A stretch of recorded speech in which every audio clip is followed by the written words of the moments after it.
Tigray is Ethiopia's northernmost state, sharing borders with the Afar region to the east, Eritrea to the north, the Sudan to the west, and the Amhara state to the south.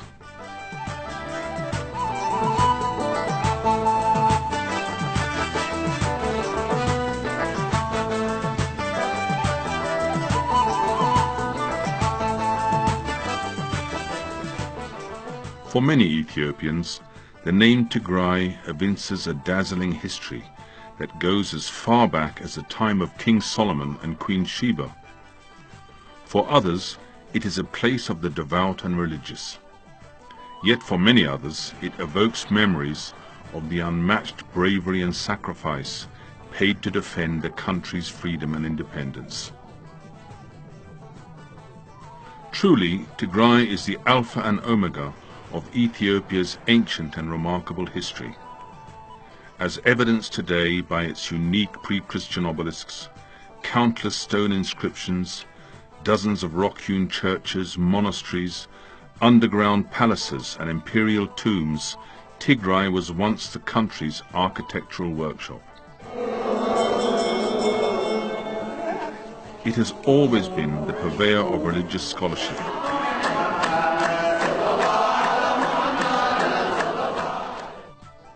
Ecclesiastical paintings, Christian hymns, as well as a source of administrative and political systems and thought.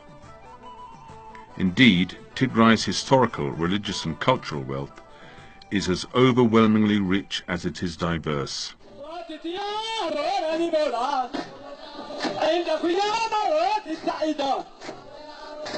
In addition to the Tigrinya-speaking Ethiopians, Tigray is also home to two minority Ethiopian nationalities, namely Irob and Kunama, who live in the northeastern and northwestern parts of the region respectively.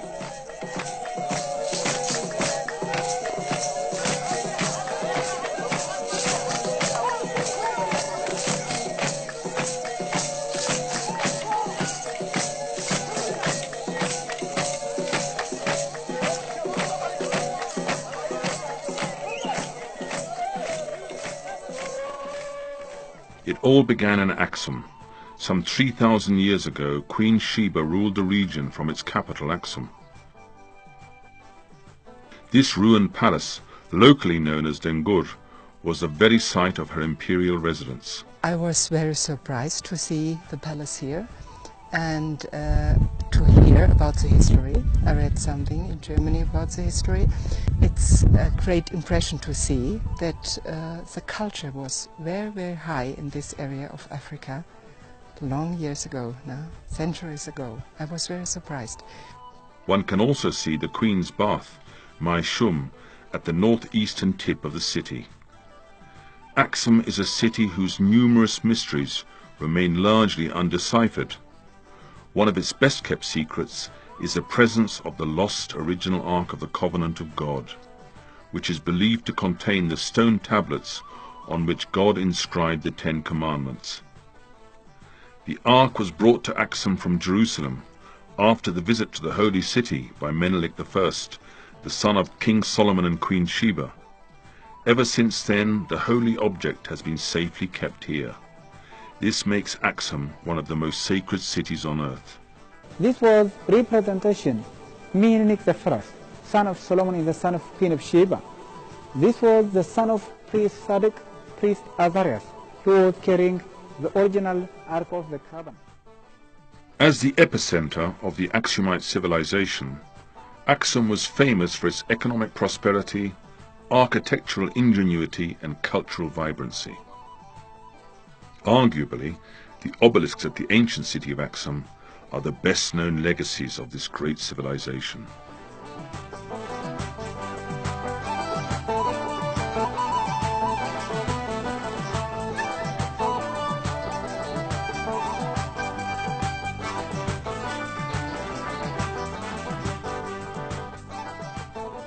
Beneath these obelisks are found royal tombs, and what is certain is that these obelisks have no comparison anywhere in the world, being the largest single stones erected anywhere.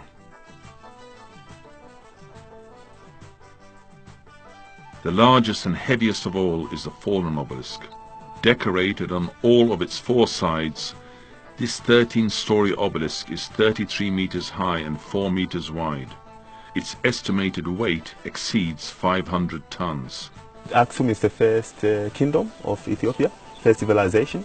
So I think, looking at this, you get the feeling that yes, it was a very powerful civilization.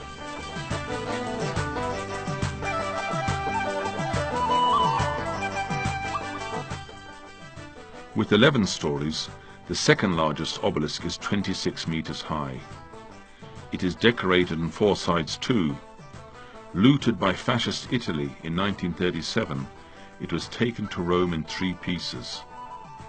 It took 7 decades before Italy finally gave in to the intense diplomatic and popular pressure from Ethiopia and friends of Ethiopia to return the stolen obelisk to its rightful owners. This is the third largest and still standing obelisk. This 10-story obelisk has remained in the same place and position ever since its erection, though its apparent tilting has caused a lot of concern among Ethiopians in recent years. These unique and magnificent obelisks represent Aksum's technological superiority. Even today, no one knows how these massive monolithic edifices were quarried, transported or erected. I'm surprised that I didn't know more about this place before I came here, really, because it has some incredible sights. It's very different. It's like nothing I've ever really seen before. So to me, it's very interesting, and the amount of archaeological information, particularly in the museum, is very interesting as well. It seems that it's a very early period of time. Ethiopia's Christian capital. Built in the 4th century AD, the original church of St. Mary of Zion at Aksum was the first church in sub-Saharan Africa and perhaps one of the earliest and most revered churches in the world. The most recent church was built in 1965 by Emperor Haile Selassie and was inaugurated in the presence of Queen Elizabeth II of England. The city of Aksum serves as a base for visiting a number of historical and religious sites, including those in and around Yeha and Adwa.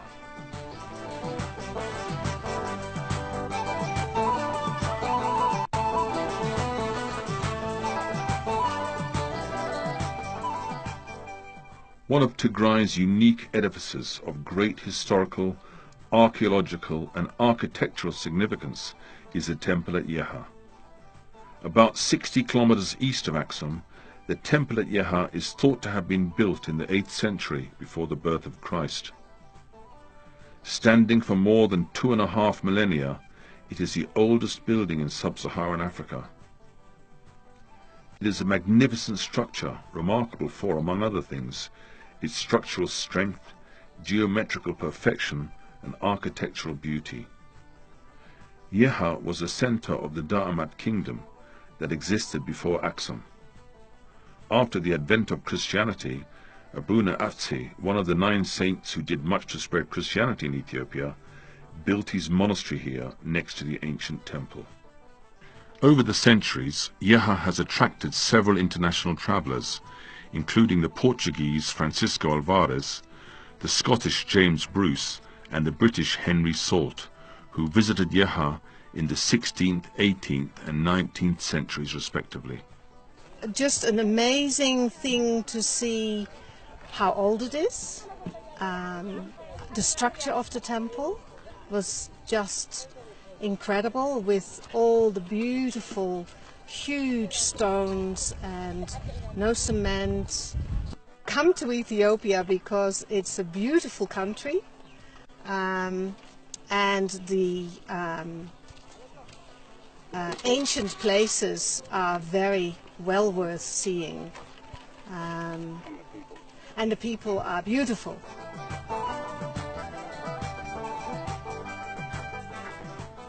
Very close to Yeha, the site of the Battle of Adwa can be visited without the need for much walking. It was right here in the cleavage of these dramatic mountains, the teeth of Adwa, where the fate of our nation was decided in 1896. Here the ill-equipped and ill-trained Ethiopian militias, drawn from all over the country, delivered a stunning rebuff to the colonial ambitions of Italy and triumphed over an invading modern Western army. Today, Adwa remains a symbol of resistance that preserved the independence of this ancient country.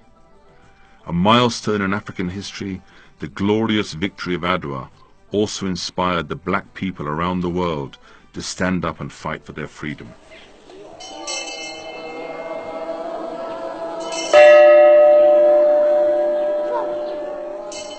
Medhane Alam Church is one of Adwa's remarkable places of Christian worship. It is rich in its wealth of treasures, wall paintings and parchment manuscripts. The entire neighborhood where the church is located is named after the church, and it is customary for the residents of the neighborhood to identify themselves as the sons or daughters of Enda Medhane Alam.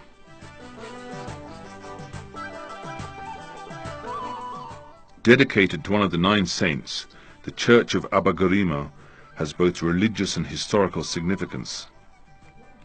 As a site of one of the earliest churches in Ethiopia, its role in spreading Christianity to the rest of the country was enormous. The illustrated 6th century Gospel, the only one of its kind, is one of the most notable treasures of the church. Less than 5 kilometers southeast of the Battle of Adwa, the church has gained additional significance for being the burial place of Ras Alula Abanega, the famous Ethiopian military commander who defeated the invading Italian army.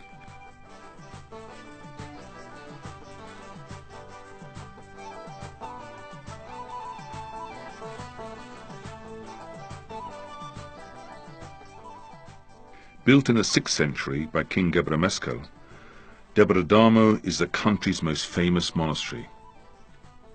Best known for its Christian scholarship, remote location and rich collection of ecclesiastical treasures, the monastery of Debre Damo stands out as a site of totally genuine, authentic monastic life.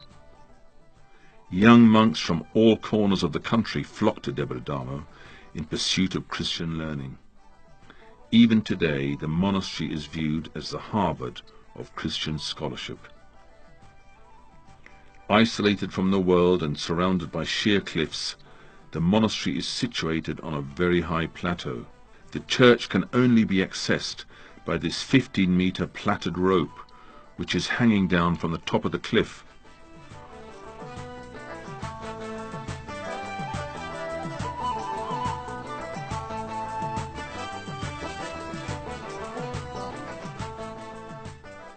Inexperienced visitors need to tie the additional rope provided by the church around their waists and climb up the rough cliff. There is like a monastery, many monks, there are 2 churches. Something that I found interesting is how they collect water, because there is no springs on top of this, so they have huge basins, so this looks very nice. And there is what looks like a village. It is surprising to see that on top of the hill. According to oral tradition, the rope symbolizes the serpent that was commanded by God to safely convey the founder of the monastery to the top of the mountain. An estimated 300 monks and their students live here in these stone and mud monastic dwellings, or hidmos, a common style of construction in rural Tigray. Indeed, Debre Damo has become a synonym for monasticism in Ethiopia. According to the renowned Ethiopianist Richard Pankhurst, Debre Damo takes today's traveller into a past age and leaves him with a deeper understanding of Ethiopia's age-old and unique civilization than mere words can give. Its founder, Abuna Aragawi, one of the 9 saints, is believed to have vanished up to heaven from the holy site where he was teaching.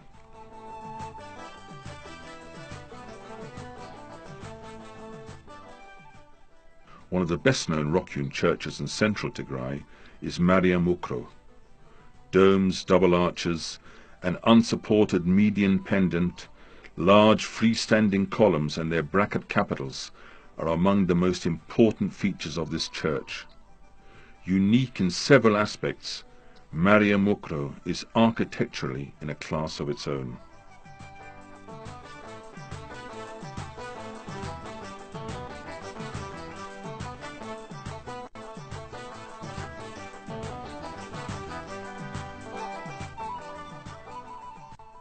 Tembien is located in south-central Tigray.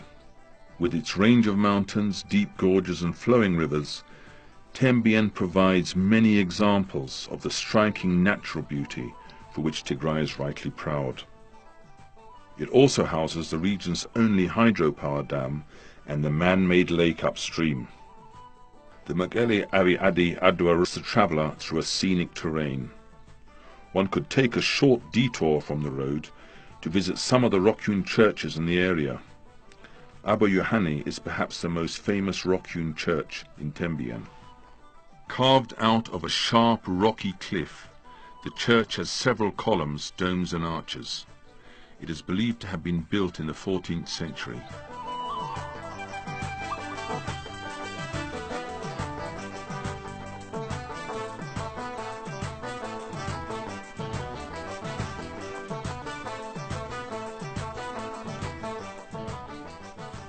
Gabriel Wukien and Tekla Haimanot Temba are among other notable heritage sites in Tembien.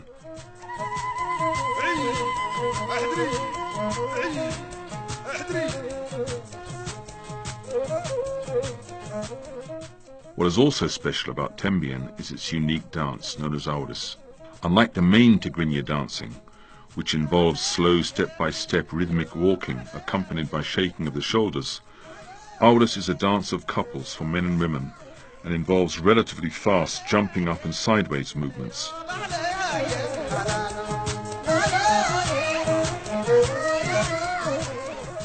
Tembien is also the birthplace of several brave African heroes that fought to defend the independence of our nation.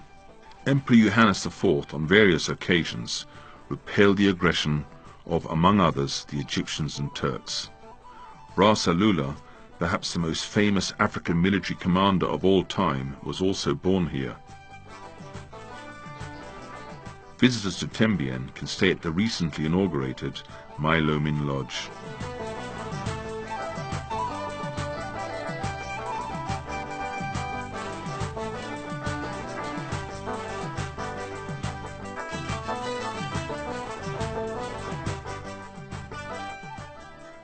Tigray is home to more than 120 rock-hewn churches. These churches are scattered all over Tigray, from Gera-Alta to Tembien, from Atzbi to Hausien. The majority of the churches are, however, concentrated in Gera-Alta, a mountainous region known for its matchless natural beauty, a combination of mountain ranges and expansive flatland. The most famous churches in the Gera-Alta cluster include Debre Zion, or Abuna Abraham, and Abuna Yamata Guh. These two churches have several common characteristics, especially their long-kept and well-preserved murals showing biblical figures. In terms of its location, perhaps Guh is the most difficult to access.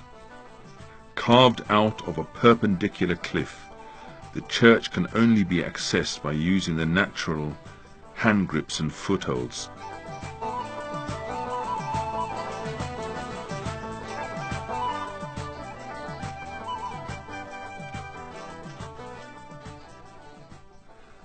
The church is known for its wall paintings. In particular, its ceiling is decorated with paintings depicting the apostles.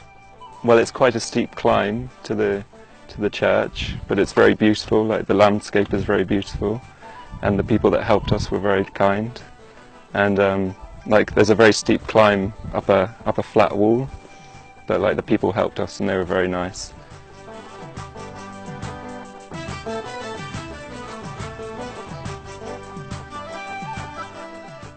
You know, quite a challenge, a few climbing moments, and it's quite fun. Fortunately, I had an amazing guide. And then when you get there, it's just, I don't understand. How did they build it? What did they do with the materials they excavated? It's just fantastic. I've visited lots of churches in Ethiopia, and that's far far from the most beautiful church. It's just amazing.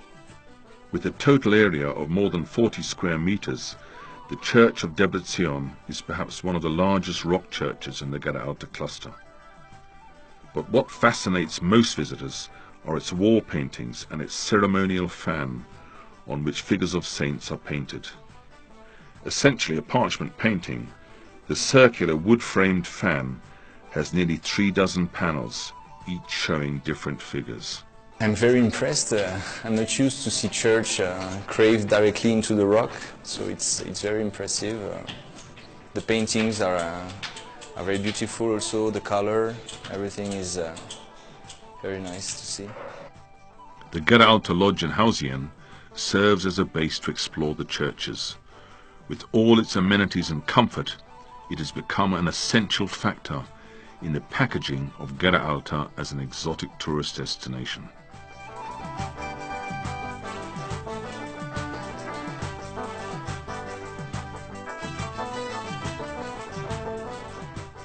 In addition to being the home of one of the beautiful rock churches, the town of Wukro is a departure point for visiting some of Tigray's wonderful attractions.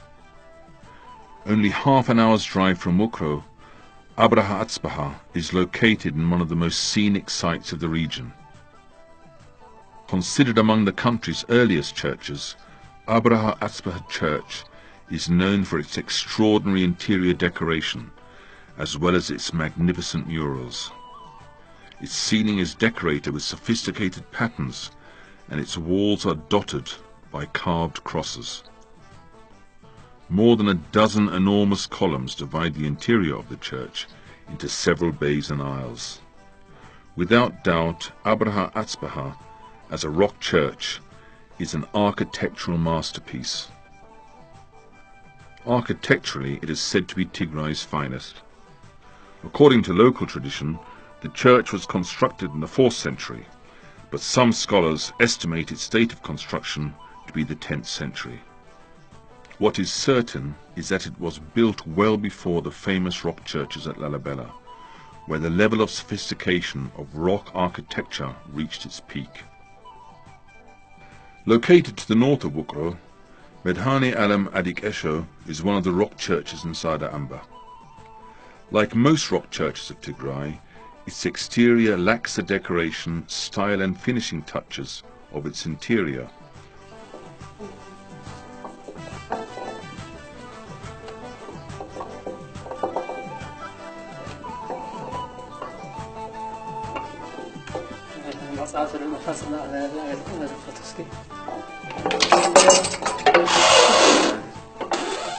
Style and finishing touches of its interior, on which a huge amount of time and effort was invested to beautify its walls, ceilings and pillars with symmetrical patterns, crosses and bas-relief. The size of the edifice and the height of its ceiling makes it one of the most graceful rock churches in Tigray.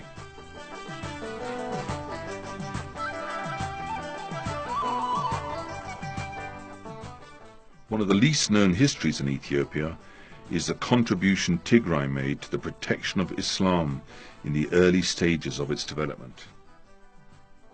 History has it that after escaping persecution from the mercantile rulers of Mecca, the first group of Prophet Muhammad's followers sought refuge in Ethiopia, described by the Prophet as the kingdom of a righteous king where no one is wronged. It was at Nagash, 11 kilometers north of Wukro, where most of the Prophet's co-religionists stayed and were eventually buried. Nagash is the Islamic world's second holiest city, only preceded by Mecca. Because of the asylum afforded to his followers, the Prophet Muhammad exempted Ethiopia from jihad, the Islamic holy war.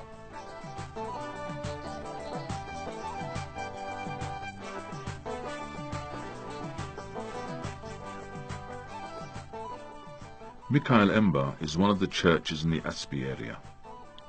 With an interior area of 140 square meters, the church is perhaps the most spacious of all the rock churches in Tigray. The height of its ceiling, which is roughly 6 meters, is also among the highest, if not the highest, of the rock churches in Tigray. Its pillars are graced with stepped capitals, and its ceiling is meticulously decorated with intricate patterns and a large Greek cross incised in relief. In terms of decoration and finishing, the church is second to none. According to Dr. Twalda Medhin Yosef, the pioneer in the study of the rock churches of Tigray, Mikhail Ember is an artistically finished church.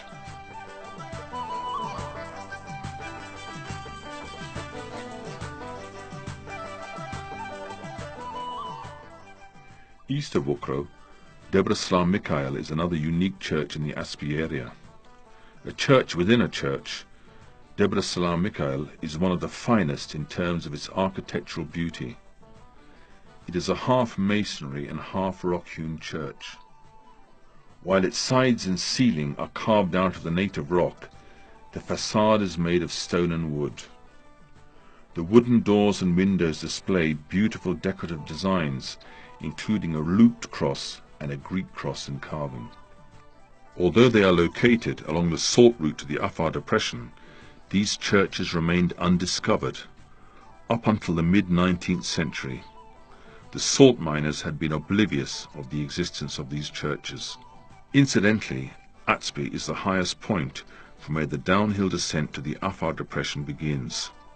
It is a transit point and resting place for salt miners who travel to the area from as far afield as southern Tigray.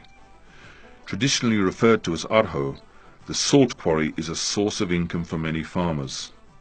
One of the world's most arduous journeys imaginable, across a very harsh environment, the journey to Arho has been also a rite of passage for Tigrayan farmers in proving their hardiness and manliness. During the off-farm season, it is exciting to see long caravans of camels, mules and donkeys travel to Arho.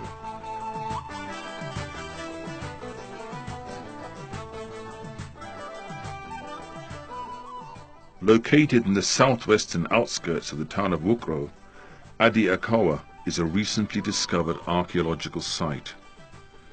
The discovery of the site has created much excitement and interest among archaeologists.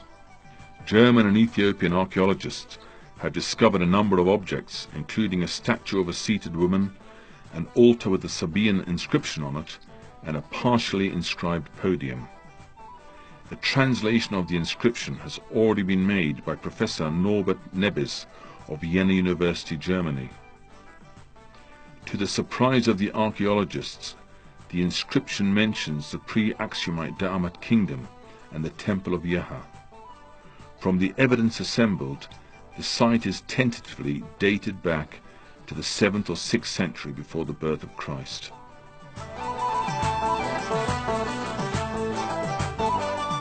Mekelle is the oldest of all the capitals of Ethiopia's present-day states. Local scholars trace Mekelle's founding to the 13th century. It was the country's capital during the reign of Emperor Johannes IV in the 19th century, and his palace still dominates the city today. Grand in size, majestic in its architectural design, the palace is the city's main attraction.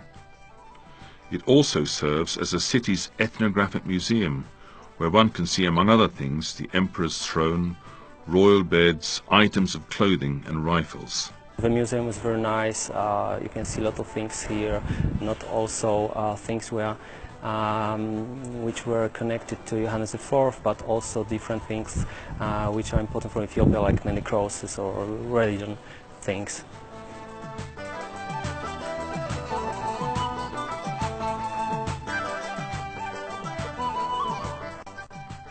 Of similar architecture, but of a much more recent date, is the Abraha Castle Hotel.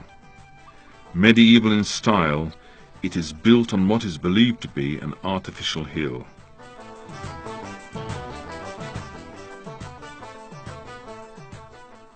One could also visit the Hawelti, or monuments, at the western side of the city. A war memorial, the Hawelti represents a 17-year struggle of the people of Tigray against the dictatorial military junta that ruled the country with an iron fist.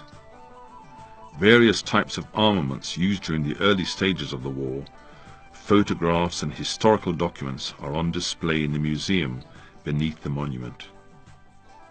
The Hawelti also includes a world-class conference center with state-of-the-art facilities. The Hawelti is the city's main landmark. Mekelle is not only northern Ethiopia's political, administrative, cultural and business capital, it is also one of the country's most beautiful cities. It is accessible by road and air from Addis Ababa. Its international airport has all the facilities and amenities to accommodate the latest modern aircraft. Seated in the middle of the valley at the foothills of the famous mountain Imba Aradom, another battleground in the war against colonial aggression, Jelekot is a tiny village of enormous historical heritage. Known for its ecclesiastical and royal treasures, Jelekot Selassie is the church from which the village's significance springs. Believed to have been built in the late 18th or early 19th century, the church is famous for its amazing paintings, manuscripts and church treasures. It is also a repository of several artifacts donated by different kings and international travelers. Notable among them is the gilt tankard the 19th century traveller Henry Salt donated to Ras Wolde Selassie of Tigray. Another British traveller, Nathaniel Pierce, lived in Jelekot for 9 years before writing his book, Travels and Adventures in Abyssinia.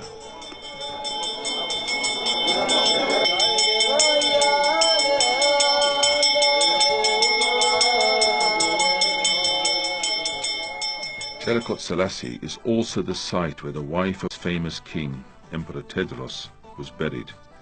Itege, or Empress Torunesh, died shortly after the emperor committed suicide, refusing to surrender to the British Army.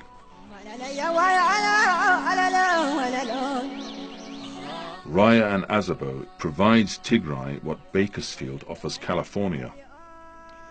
The spectacular mountains overlooking the fertile lowlands have witnessed many famous episodes in the making of the nation's history.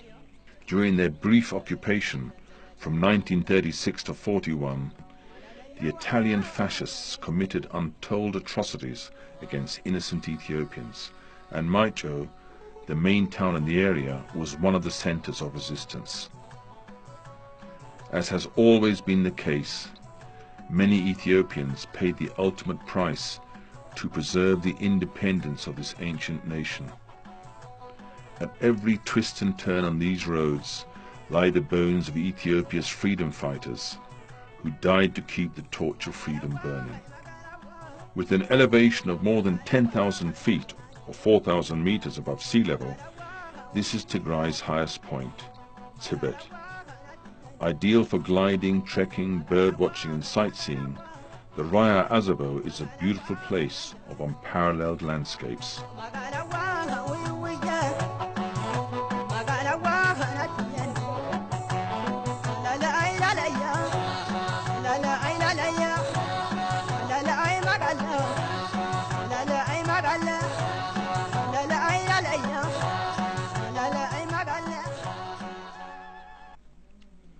Lake Hashenge, Tigray's only lake, is to be found at the foot of these amazing mountains. Known for their romantic and generous lifestyle, the people of Raya Azabo are rich in their cultural heritage, notably their heartwarming style of music, the Mali.